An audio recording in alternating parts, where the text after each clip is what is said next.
प्रिय दोस्तों, नमस्कार। आज हम एक व्यापारी और एक संत की बड़ी बड़ी अच्छी घटना है जिसके माध्यम से हमें जीवन की बहुत बड़ी शिक्षा मिलेगी कि जीवन को जिया कैसे जाए। और ये बात भगवान श्री कृष्ण भी गीता में कहते हैं। अच्छे अच्छे लोग ऐसी ये जो बात है इसको समझ नहीं पाते।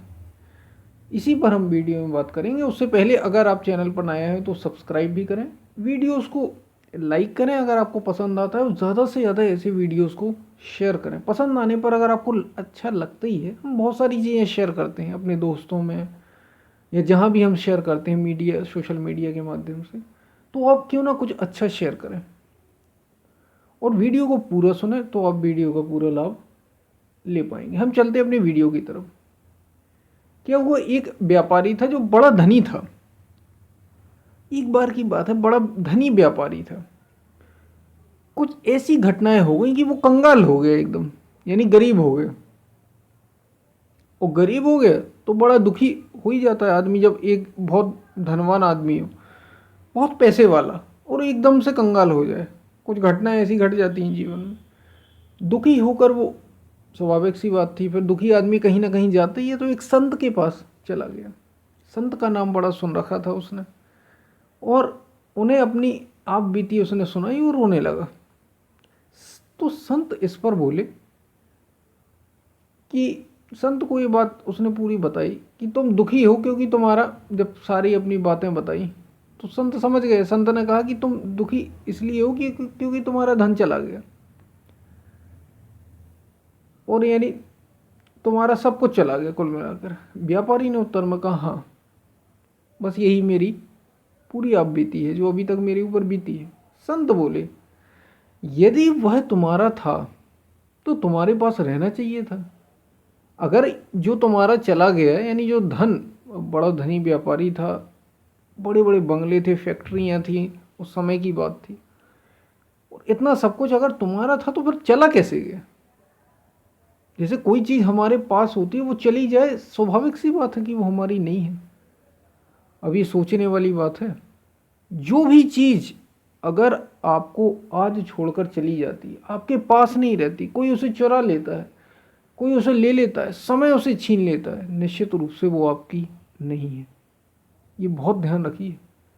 तो संत इसी पर बोले कि अगर वो तुम्हारा था ही तो चला कैसे गया। इस पर व्यापारी चुप हो गया। संत ने कहा, क्या जन्म के समय तुम्हारा सारा धन तुम अपने साथ लेकर आए थे। तो व्यापारी बोला, महाराज, जन्म के समय तो सभी खाली हाथ आते हैं, मैं धन कैसे ला सकता था। उसने भी यही बात की। भाई वो भी समझदार व्यक्ति था जैसे हम सभी होते हैं, उसको भी पता था कि जन्म के समय सबने ही सब कुछ रखा है, जैसे हमने सब सुन रखा है, लेकिन समझते हैं क्या उस चीज़ को। संत फिर से बोले, अच्छा ये बताओ कि मरते समय तुम, अगर तुम्हारा धन तुम्हारे पास होता जितना था, तुम इतने धनी व्यक्ति थे, तो कितना धन साथ ले जाना चाहते हो अपने साथ, ये बताओ। अगर होता तो कितना ले जाते। तो व्यापारी बोला, महाराज आप क्यों विनोद करते, क्यों इन बातों को हंसी में ले रहे हैं। मरते समय भी सब खाली हाथ ही जाते हैं, तो मैं बताओ धन कैसे ले जाऊंगा। तो संत बोले कि जब तुम खाली हाथ आए थे और खाली हाथ जाओगे तो फिर परेशान किस लिए हो रहे हो, ये बताओ। तो व्यापारी ने वही उत्तर दिया जो हमारे सबके मन में आता है, और हम सब कहते ही हैं, सबके ही मन में ये उत्तर आता ही आता है। वही व्यापारी ने कहा, महाराज आप कह तो सही रहे हैं, लेकिन आप बताइए फिर मैं अपने परिवार का भरण पोषण कैसे करूंगा, ये बताइए, अगर धन नहीं होगा मेरे पास। स्वाभाविक सी बात है कि, परंतु अगर मेरे पास धन नहीं होगा तो मैं अपने परिवार का भरण पोषण कैसे करूंगा। समझदारी वाली बात है, ये सभी लोग ये समझते हैं, सभी लोगों के मन में ये तर्क जरूर होता है।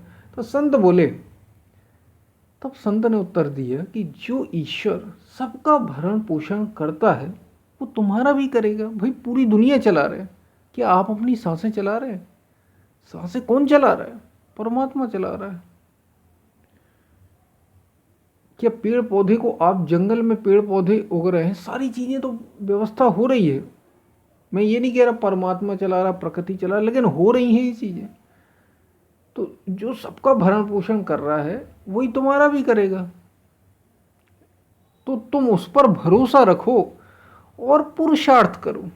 ये नहीं है, अब लोग ये सोचते हैं कि ठीक है भगवान, कुछ लोग ऐसे हैं, दुनिया भी बड़ी विचित्र है, ये प्रकृति ही बड़ी विचित्र है। कुछ लोग ऐसे हैं जो पुरुषार्थ करते, खूब मेहनत करते, खूब धन कमाते, और वे कहते हैं भगवान जैसा कोई है क्या, ईश्वर जैसी कोई बात ही नहीं, कोई परम सत्ता जैसी चीज़ नहीं, बस हम ही सब परम, कोई आत्मा जैसी चीज़ें नहीं। वे मानते ही नहीं कि ऐसा कोई भी परम सत्य है, या शरीर और मन से ऊपर कुछ है, प्रकृति से कुछ पार है। कुछ ऐसे लोग, और कुछ ऐसे लोग हैं जो कहते हैं सब भगवान करता है, इसलिए हमें कुछ करने की ज़रूरत ही नहीं है, हम तो बिल्कुल फ्री हैं, हमें कुछ नहीं करना, जो होगा वो अपने आप करेगा, हमें करना क्या है। और बस यही दुविधा में दोनों गए, यही दुविधा है। और इसमें ना तो ये सही जानता है, और ये जो सही जानने का दिखावा कर रहा है, भगवान पे भरोसा होने का दिखावा कर रहा है, ये कुछ जानता वानता नहीं है, इसका भरोसा खोखला है।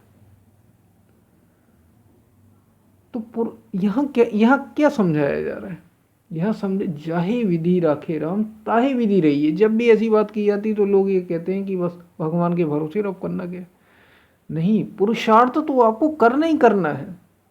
आप ये मानो कि जो भी आएगा, अब देखिए मेहनत करते हैं, जैसे किसान एक मेहनत करता है, आप नौकरी में अपनी मेहनत करते हैं, आप कोई तैयारी करते हैं किसी एग्ज़ाम वगैरह की, या आप कोई व्यवसाय करते हैं, कोई बिजनेस करते हैं, तो उसमें सफलता हो या ना हो ये उस पर छोड़ दो। किस पर?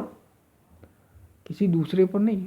मान लीजिए हमने उसे परमात्मा कह दिया, उसे ईश्वर कह दिया, उसे परम कह दिया, उस पर छोड़ दो, जो भी होगा ठीक है, लेकिन पुरुषार्थ करो, मेहनत करो। इससे होगा क्या फिर? हम उस पर क्यों छोड़ दें जब मेहनत सारी हमें ही करना है? इसलिए कि तुम निश्चिंत हो जाओगे, तुम्हारी बुद्धि निश्चिंत हो जाएगी। भाई आप जब ये सोचते हैं कि ठीक है भला होगा या बुरा होगा, अभी हम क्या जो मेहनत एकदम करते हैं वो ये सोचते हैं नहीं मुझे तो इसका परिणाम मिलना ही चाहिए, जबकि गीता में भगवान श्री कृष्ण कह रहे हैं कर्मण्येवाधिकारस्ते मां फलेषु कदाचन। कर्म करो और फल की इच्छा का त्याग कर दो अर्जुन। कर्म करने का तरीका यही है, ये हर किसी काम में है। तो यही तो बात है जो भगवान श्री कृष्ण गीता में कह रहे हैं कि कर्म में तुम्हारा अधिकार है, फल में बिल्कुल भी नहीं, मिलेगा या नहीं मिलेगा। तो पुरुषार्थ करें आप, तो जो भी कर्म आप अपना करते हैं उसका फल आपके हाथ में नहीं। वो ठीक है जैसा भी होगा, अगर अच्छा हुआ तो बहुत ही अच्छी बात है, और नहीं हुआ तो कोई बात ही नहीं, चाहे विधि राखे राम। वैसे ही हम रह रहे हैं, हम अपना काम तो निरंतर, हमने तो अच्छा किया, इससे क्या हुआ, इससे आप निश्चिंत हो गए। बस यही जीवन जीने का तरीका है, ये जीवन में खुशहाली लाने का एक तरीका है। अब यहाँ एक और बात थोड़ी सी समझने की ज़रूरत है, जो गीता में भगवान श्री कृष्ण कर्म कह रहे हैं, याद रखिए वो धन कमाना, ये तो कहानी यहाँ पूरी हो जाती है, लेकिन धन कमाना, पैसा कमाना, रोजी रोटी करना, गुजर बसर करना, ये कोई कर्म नहीं होता। कर्म वास्तव में है सत्य को पाना, कर्म वास्तव में है अपने अधूरेपन को पूरा करना, यह है वास्तव में कर्म। इसके कर्म की बात भगवान श्री कृष्ण कर रहे हैं, इस कर्म की बात गीता में की जा रही है। इस कहानी में तो जीवन को कैसे सुखी रखा जाए, ये एक निश्चिंतता का रास्ता है कि आप कुछ भी करें, आप जो भी कर रहे हैं उसमें सुख दुख जो भी आते हैं आप ऐसा मानकर चलें। पुरुषार्थ भी करें, सबको भाई सभी पैसे कमाएंगे, यहाँ जीना है तो कुछ ना कुछ तो करना ही है, आप कर रहे हैं, करिए, वो सारी चीज़ें करेंगे आप, उसमें सुख दुख जो आए उसमें निश्चिंत रहिए। ठीक है, जो आता है आता है, नहीं आता नहीं आता, ऐसे में आप फ्री रहेंगे जीवन में, ज़्यादा परेशान नहीं होंगे। लेकिन वास्तव में कर्म क्या है? सत्य को जानना। वास्तव में कर्म क्या है? ध्यान भक्ति के द्वारा अपने को पूरा कर लेना, अपनी बुद्धि के, अपनी समझ के द्वारा उस सत्य तक पहुंच जाना, अपना अधूरापन मिट जाए, फिर हमें कोई दुख ना रहे, ऐसे हो जाना, अपने को पूरा कर लेना, यही वास्तव में कर्म है, यही यथार्थ कर्म है, और यही निष्काम कर्म है। तो आपको कुछ बातें समझ में आई होंगी। हम फिर मिलते हैं, तब तक के लिए धन्यवाद।